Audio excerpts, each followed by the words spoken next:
ብዛዕባ ምጽአት ኢየሱስ ክርስቶስን ትንሣኤ ሙታንን መጽሐፍ ቅዱስ እንታይ ይብል?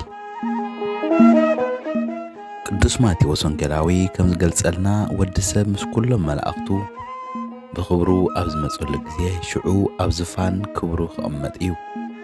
እዚ ድማ ኢየሱስ ክርስቶስ ንህያዋንን ንሞታንን ንምፍራድ ዳግም ከም ዝመጽእ ይገልጸልና። እቲ ኣብ ደሴት ፍጥሞ እትበሃል ማእኸላይ ባሕሪ ናይ እሱራት ደሴት ተኣሲሩ ዝነበረ ቅዱስ ዮሃንስ ወንጌላዊ እውን ከምዚ ክብል ይቕመጠልና። ብድሕሪ እዚ እዚ ዓብዪ ጻዕዳ ዝፋን ነቲ ኣብኡ ዝተቐመጠን ረኣኹ። ምድርን ሰማይን ካብ ገጹ ሃደመ፣ ኣሰር ዘየብሎም እውን ጠፍኡ። ምዉታት ድማ ዓበይትን ንኣሽትን ኣብ ቅድሚ እቲ ዝፋን ደው ኢሎም ረኣኹ። መጽሓፍቲ እውን ተገንጸሉ። መጽሓፍ ሕይወት ዝኾነ ካልእ መጽሓፍ እውን ተገንጸለ። እቶም ምዉታት ድማ ካብቲ ኣብ መጽሓፍቲ ተጻሒፉ ዝጸንሐ ከከም ግብሮም ተፈርዱ። ባሕሪ ድማ ነቶም ኣብኣ ዘለዉ ምዉታት ሃበት፣ ሞትን ሲኦልን እውን ካብኣቶም ዘለዉ ምዉታት ሃቡ። ነብሲ ወከፎም ከዓ ከከም ግብሮም ተፈርዱ። ሞትን ሲኦልን እውን ናብቲ ቃላይ ሓዊ ተደርበዩ። ቃላይ ሓዊ ማለት ካልኣይ ሞት እዩ። ስሙ ኣብ መጽሓፍ ሕይወት ተጻሒፉ ዘይተረኽበ ዘበለ ናብቲ ቃላይ ሓዊ ተደርበየ።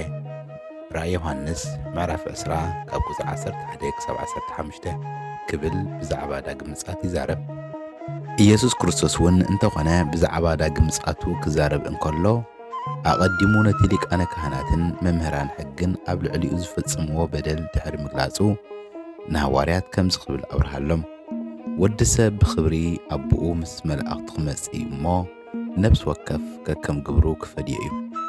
እዚ እውን እንተኾነ ድሕሪ ምሟቱ ን40 መዓልታት ዝኣክልን ደቂ መዛሙርቱ የጸናንዖም ነበረ። ግብሪ ሃዋርያት ምዕራፍ 1 ቁጽሪ 3 ከምቲ ናብ ሰማይ ክዓርግ እንከሎ ተመልከትዎ፣ ከምኡ ድማ ካብ ሰማይ ክወርድ እዩ ተባሂሉ ተነጊርዎም። ካብ መሰረቱ ኣትሒዙ ድማ ቅዱሳን ሃዋርያት ንኣመንቲ ኩሎም ናይ ኢየሱስ ክርስቶስ ዳግም ምጽአት ክጽበዩን ብተስፋ ክነብሩን የምህርዎም ነበሩ። እዚ ከምዚ ኢሉ እናሃለወ ግን ኢየሱስ ክርስቶስ ከም ዝዓርግን ኣብ መንግሥተ ሰማይ ድማ ስፍራ ከዳልወልና ከም ዝኾነ ድሕሪኡ እውን ይኹን ተመሊሱ ከም ዝመጽእን ምስኡ ንኽነብር ሒዝና ከም ዝኸይድ ቃል ኣትይልና እዩ።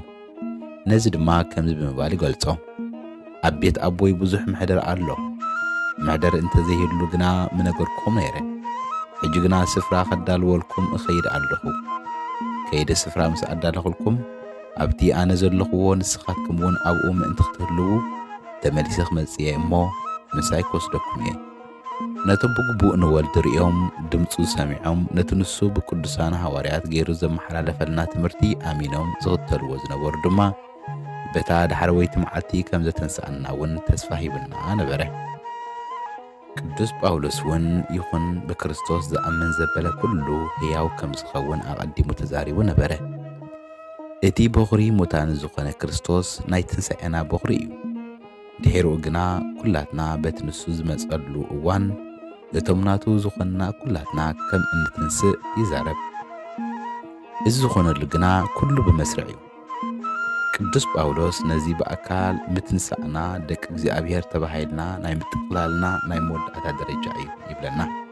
በዚ ግዜ እዚ ምድሓን ፍጹም ስለ ዝኸውን ብልክዕ ብኡ እንድሕር ኣሚንና ብኡ ክንነብር ኢና። እዚ ብዛዕባ መወዳእታ ትንሣኤ ወይ እታ ዳሕረወይቲ ምጽአት እትበሃል ብሃንደበት ከም ዝፍጸም እዩ ቅዱስ ጳውሎስ ዛረብ። ብዛዕባ እዚ ክምስክር እንከሎ ግናኸ ኣሕዋተይ ከምቶም ተስፋ ዘይብሎም ካልኦት ምእንቲ ከይትሓዝኑ ብዛዕባ እቶም ዝሞቱ ክትፈልጡ እደሊ ኣለኹ። ኢየሱስ ከም ዝሞተ ካብ ሞታት ድማ ከም ዝተንስአ ንኣምን ኢና። ከምኡ ድማ ኣምላኽ ነቶም ንኢየሱስ ኣሚኖም ዝሞቱ ምስኡ ከም ዘተንስኦም ንኣምን ኢና። ንሕና እዞም ክሳዕ ምጽአት ጐይታ ብህይወት እንጸንሕ ከዓ ነቶም ዝሞቱ ከቶ ከም ዘይንቕድሞም ብቓል ጐይታ ንነግረኩም ኣለና። ከመይ ጐይታ ባዕሉ ብብርቱዕ ቃል ትእዛዝን ብድምፂ ሊቀ መላእኽትን ብመለኸት ኣምላኽን ካብ ሰማይ ክወርድ እዩ። እቶም ብክርስቶስ ኣሚኖም ዝሞቱ ከዓ ቅድም ክትንሱ እዮም። ብድሕሪ እዚ ንሕና እዞም ብህይወት እንጸንሕ ንጐይታ ኣብ ኣየር ክንቅበሎ ምስኣቶም ሓቢርና ብደመና ክንለዓል ኢና። ንሓዋሩ ድማ ምስ ጐይታ ክንነብር ኢና። ደጊም በዘን ቃላት እዚኣተን ንሕድሕድኩም ተጸናንዑ። ብዛዕባ እቲ ኣጋጣሚ ክኸውን ዘለዎ ክዛረብ እንከሎ ድማ ከምዚ ብምባል የብርሆ። እነሆ ምስጢር እነግረኩም ኣለኹ፣ እታ ናይ መወዳእታ መለኸት ምስ ተነፍሐት ኩላትና ብሓንሳእ ከም ቅጽበት ዓይኒ ክትልወጥ ኢና። ከመይ እታ መለኸት ክትንፋሕ እያ፣ እቶም ምዉታት ድማ ብዘይበርስ ኣካል ከይጐደሎም ክትንስኡ እዮም። ንሕና እውን ክንልወጥ ኢና። ከመይ እቲ በራሲ ዘይምብራስ እቲ መዋቲ ከዓ ዘይምሟት ክለብስ ይግብኦ እዩ። ኢየሱስ ክርስቶስ እውን ኣብ መዋእል ስብከቱ ካብ ደመና ናይ መለኸት ድምፂ ክስማዕ እዩ። እዚ ዝኸውን ነቶም ዝተመርጹ ንምእካብ ቅዱሳን መላእኽቱ ኣብ ዝልእኸሉ እዩ ይብል። ከምኡውን ኣብቲ ግዜ ዳግም ምጽኣት ንዘጋጥም ነገር ኢየሱስ ክርስቶስ ከምዚ ብምባል የጠንቅቐና። ክልተ ሰባት ኣብ ሓደ ግራት ክጸንሑ እዮም። እቲ ሓደ ክውሰድ፣ እቲ ሓደ ድማ ክሕደግ እዩ። ዳግም ምጽኣት ናይ ጐይታ ኣገዳስነቱ ብዙሕ እዩ። ምኽንያቱ በቲ እዋን እቲ እግዚኣብሔር ኣብ ምድሪ ፍትሕን ሰላምን ከምጽእ እዩ። ኢየሱስ ክርስቶስ መሲሕ ከም ዝኸውን ብዙሓት ትንቢታት ኣብ ብሉይ ኪዳን መጽሓፍቲ ተሰኒዶም ንረኽቦም ኢና። ሓደ መጽሓፍቲ እውን ኣብ ክንዲ ህዝቡ ኃጢኣትን ሓዘንን ኢየሱስ ክርስቶስ ከም ዝመውት ኣቐዲሞም ይዛረቡ። ንሶም ከምዚ ይብሉ፣ ኣምላኸይ ኣምላኸይ ንምንታይ ሓደካኒ? ንስኻ እቲ ህዝቢ እስራኤል ዘመስግንዎ ኣብ ዙፋን ዝተቐመጥካ ቅዱስ ኢኻ። እዞም ትንቢታት እዚኣቶም ቅድም 2000 ዓመታት ኣቢሎም ዝተተንበዩ፣ መብዛሕትኦም ድማ ኣብ ግዜ ስቕለትን ሞትን ትንሣኤን ከም ዝተፈጸሙን ይገልጹ። ገሊኦም ትንቢታት ድማ እቲ መሲሕ ዝተባሃለ ናይ ጽድቂ መንግስቲ ኮይኑ እቶም ብእግዚኣብሔር ዝተመርጹ ህዝቢ ማለት ኣይሁዳውያን ነዚኦም ዝበለጸ መንግስቲ ከም ዝመስረተሎም ይዛረቡ። እቲ ትንቢት ከምዚ ስለ ዝብል ድማ ዓብይ ተስፋ ገይሮም ነበሩ። በተንዳሕሮተ መዓልታት እቲ ቤት እግዚኣብሔር ተሰሪሕዎ ዘሎ እምባ ካብ ኩሉ እምባታት እቲ ዝለዓለ ክኸውን እዩ። ኣብ ልዕሊ ኩድኩዶታት ድማ ልዕል ክብል እዩ።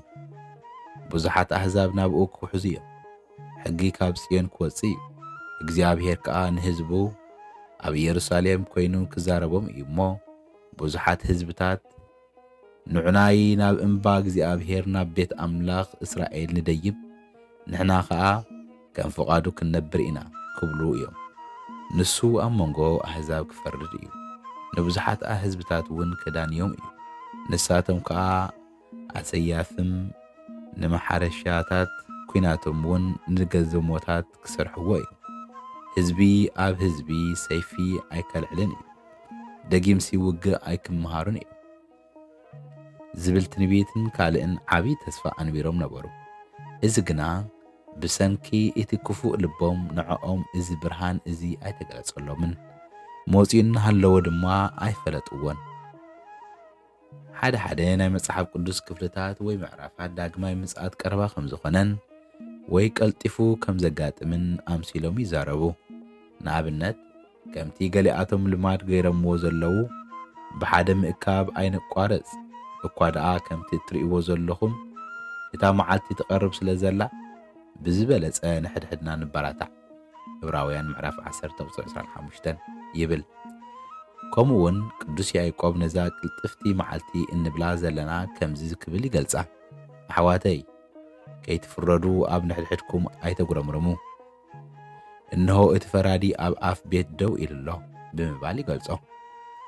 ቅዱስ ዮሃንስ እውን እንተኾነ ነቲ ዳግም ምጽኣት ቀረባ እያ ኢሉ ክገልጾ እንከሎ ከምዚ ይብል፣ ደቀየ እዚኣ እታ መወዳእታ ሰዓት እያ። ጸረ ክርስቶስ ከም ዝመጽእ ሰሚዕኹም ኣለኹም። ድሮ እውን ብዙሓት ጸረ ክርስቶስ ተንስዮም ኣለዉ። እዚኣ እታ መወዳእታ ሰዓት ምዃና ከዓ በዚ ኢና ንፈልጥ እናበለ ይገልጾ። ካልኦት ብዙሓት ክፍልታት እውን ከምዝን ካልእን ገይሮም ነታ መዓልቲ ኣዝዮም ኣቕሪቦም ከም ዛረቡ ንፈልጥ ኢና። እንተኾነ ግን እቲ ሰብ ካብ ክፉእ ምግባር ክድሕን ከም ዘለዎን ምግባርን እታ እንሞተላ መዓልቲ እውን ብርግጽ ስለ ዘይንፈልጣ ንዓና ንምድላው ምዃኑ ርግጽ እዩ እምበኣር ካልኦት ክፍልታት መጽሓፍ ቅዱስ እውን ከምዚ ብምባል ነታ መዓልቲ ይገልጽዋ። ብዛዕባ እታ መዓልቲ እቲኣ ወይ እታ ሰዓት እቲኣ ግና ኣቦ ደኣ እምበር መላእኽቲ ሰማይ ኮኑ ወልድ ኮነ ሓደ እኳ ዝፈልጣ የልቦን እቲ ግዚኡ መዓዝ ምዃኑ ኣይትፈልጥዎን ኢኹም እሞ ተጠንቀቑ ንቑሑን ጸልዩን። ጎይታናን መድሓኒናን ኢየሱስ ክርስቶስ እውን እንተኾነ ከምዚ ክብል ገሊጽዎ ነይሩ። መብረቕ ካብቲ ሓደ ወሰን ሰማይ ክሳብ እቲ ካልእ ወሰን ሰማይ ከም ዝበርቕን ከም ዘብርህን ወዲ ሰብ ዝመጸሉ መዓልቲ ከዓ ከምኡ ክኸውን እዩ። ወንጌል ሉቃስ ምዕራፍ 17:24 ይብል። ቅዱስ ዮሐንስ ወንጌላዊ እውን ኣብቲ ራእይ ዮሐንስ ተባሂሉ ዝፍለጥ መጽሓፍ ብኸምዚ መልክዕ ኣቐሚጥዎ ንረኽቦ። እንሆ ብደመና ይመጽእ ኣሎ፣ ኩሎም ሰብ እቶም ዝወግእዎን እውን ከይተረፉ ክርእይዎ እዮም፣ ብዘለዉ ዓሌታት ምድሪ ድማ ብኡ ክበኹ እዮም። ራእይ ዮሐንስ ምዕራፍ 1:7 ኢየሱስ ክርስቶስ እውን ንኣመጻጽኡ ዝምልከት ከምዚ ክብል ሰኒድዎ ይርከብ። እምበኣርከስ ጐይታኹም በየናይ መዓልቲ ከም ዝመጽእ ኣይትፈልጡን ኢኹም እሞ ንቑሑ። ግናኸ እዚ ደኣ ኣስተውዕሉሉ፣ በዓል ቤት በየነይቲ ክፍሊ ግዜ ናይ ለይቲ ሰራቒ ከም ዝመጽእ እንተዝፈልጥ ምነቕሐ ነይሩ። ቤቱ ክትኳዓት እውን ኣይመሓደጋን። እምበኣርከስ ንስኻትኩም እውን ወዲ ሰብ ብዘይሓሰብኩምዎ ሰዓት ክመጽእ እሞ ተዳሊኹም ነበሩ ይብል። እቶም ገሊኦም ኣርድእቲ ገሊኦም እውን ካብ ሃዋርያት ዝኾኑ ቅዱስ ጴጥሮስ ቅዱስ ጳውሎስን እውን ተመሳሳሊ መተሓሳሰቢ ይህቡ። ይኹን ደኣ እምበር ኣቐዲሞም ሓደ ሓደ ምልክታት ከም ዝረኣዩ እውን መጽሓፍ ቅዱስ ይገልጸልና። ካብዚ ተላዒልና ድማ ኢና ምምጻእ ናይ ዳግም ትንሣኤ ናይ ክርስቶስ እንፈልጥ። ንሱ ከምዚ ይብል፣ ምስለኡ ካብ ኦም በለስ ተመሃሩ፣ ጨናፍራ ምስ ለምለመ ቆጽላ እውን ምስ ጠጠዐ ሓጋይ ከም ዝቐረበ ትፈልጡ ኢኹም። ንስኻትኩም ድማ ከምኡ እዚ ነገር እዚ ክኸውን ከሎ ምስ ረኣኹም ምጽኣት ጐይታ ኣብ ኣፍ ደገ ከም ዝቐረበ ፍለጡ ብምባል ቅዱስ ማርቆስ ኣስፊርዎ ይርከብ። እንተኾነ እዚ ዳግም ምጽኣት እዚ ወንጌል ኣብ መላእ ዓለም ከይተሰብከ ዳግም ምጽኣት ከም ዘይጋጥም የረጋግጸልና። ንሱ ድማ ከምዚ ይብል፣ ንኹሎም ኣሕዛብ ምስክርነት ምእንቲ ክኸውን እዚ ወንጌል መንግሥቲ እዚ ኣብ ሙሉእ ዓለም ክስበኽ እዩ። ሽዑ መወዳእታ ክኸውን እዩ። ኣብዚ ናይ መወዳእታ እዋን ድማ ክፉኣት ሰባት ክፍኣቶም መሊሶም ክውስኽሉን ኣጸያፊ ዝኾነ ስራሕ ክሰርሑን እዮም። ብዙሓት እውን እምነቶም ክገድፉ እዮም። ብዙሓት እውን ብዛዕባ እቲ ዳግም ምጽኣት ምዃኑን ዘይምዃኑን ክላገጹ እዮም። ቅዱስ ማቴዎስ ወንጌላዊ ከምዚ ክብል የብርሆ፣ በቲ እዋን እቲ ንመከራ ኣሕሊፎም ክቡኹምን ክቐትልኹምን እዮም። ስለ ስመይ ከዓ ብኹሎም ኣሕዛብ ጽሉኣት ክትኮኑ ኢኹም። ሽዑ ብዙሓት ክኽሕዱ ንሕድሕዶም ኣሓሊፎም ክወሃቡን ንሕድሕዶም እውን ክጻልኡን እዮም። ብዙሓት ሓሰውቲ ነቢያት ክትንስኡ ንብዙሓት እውን ከስሑቱ እዮም። ብሰንኪ ብዝሒ ክፍኣት ከዓ ፍቕሪ ብዙሓት ክትዝሕትል እያ። ቅዱስ ጳውሎስ እውን ንጢሞቴዎስ ወዱ ከምዕድ እንከሎ ነዚ ብዛዕባ ምጽኣት ጐይታ ኣማሊኡ ከምዚ ክብል ይምዕዶ፣ ኣብተን ዳሕረዋት መዓልትታት ግና ክፉእ ግዜ ከም ዝመጽእ ፍለጥ። ሽዑ ሰባት ፈተውቲ ርእሶም፣ ፈተውቲ ገንዘብ፣ ተጃሃርቲ፣ ዕቡያት፣ ተጻረፍቲ፣ ንወለዶም ዘይእዘዙ፣ ዘይማሱ፣ ሃይማኖት ዘይብሎም፣ ንስድሮኦም ዘየፍቅሩ፣ ተቐየምቲ፣ ሓመይቲ፣ ገዛእ ርእሶም ገቲኦም ዘይክእሉ፣ ጨካናት፣ ሰናይ ዘይፈትዉ፣ ከዳዓት፣ ህውኻት፣ ተፈኽነንቲ፣ ካብ ንኣምላኽ መፍቃርሲ ተድላ ኣዕዚዞም ዝፈትዉ፣ መልክዕ ኣምልኾ ዘለዎም፣ ነቲ ሓይሉ ግና ዝኽሕድዎ ክኾኑ እዮም። ካብዚኣቶም ረሓብ ገለ ካብኣቶም ናብ ገዛ ሰብ እናኣተዉ ነተን ሓጢኣት ዝመልአን ብትምኒት ዘበለ ኩሉ ዝደፍኣ ድኹም መንፈስ ዘለወን ኣንስቲ ዝማርኹ እዮም። እዘን ኣንስቲ እዚኣተን ኩሉ ሳዕ ዝመሃራ ናብ ፍልጠት ሓቂ ክበጽሓ ግና ከቶ ዘይክእላ እየን ክብል ይገልጾ።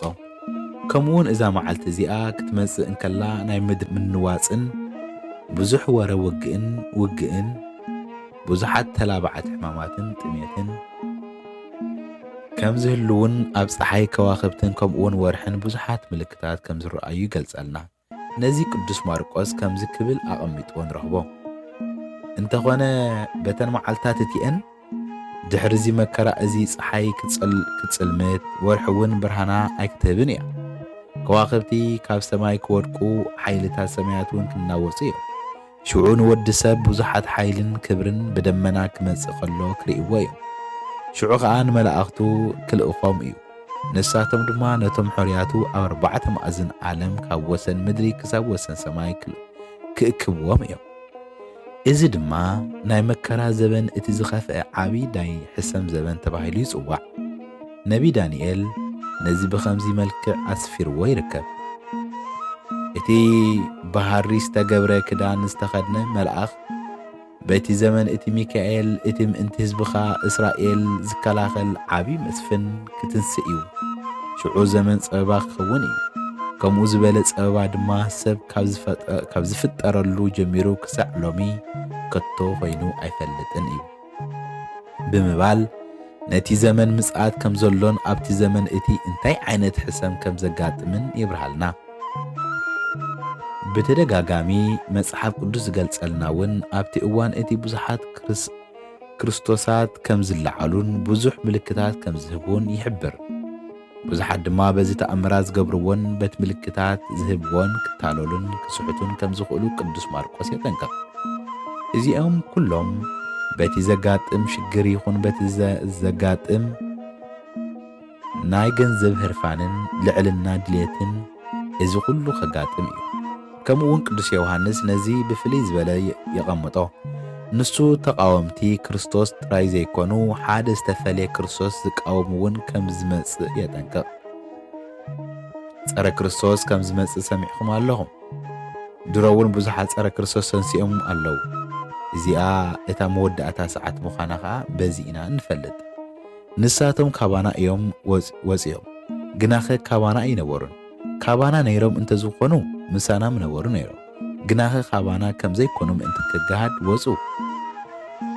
ስለዚ ከምቲ ፈሪሳውያን ዝብልዎ ትንሣኤ ሙታን ዝበሃል የለን ዝብሉ ዘይኮነ ብርግጽ ትንሣኤ ሙታን ከም ዘሎ ምስ ብዙሕ ምስክርነቱ ነዚ ይመስል። ኣብ መወዳእታ ኩሉ ሓሶት ካብ ሓቂ ከም ዘይኮነ እውን ትፈልጡ ኢኹም። እምበኣር ትንሣኤ ሙታን ብርግጽ ኣሎ። መጽሓፍ ቅዱስ እውን ነዚ ይምህረና። ወስብሐት ለእግዚአብሔር።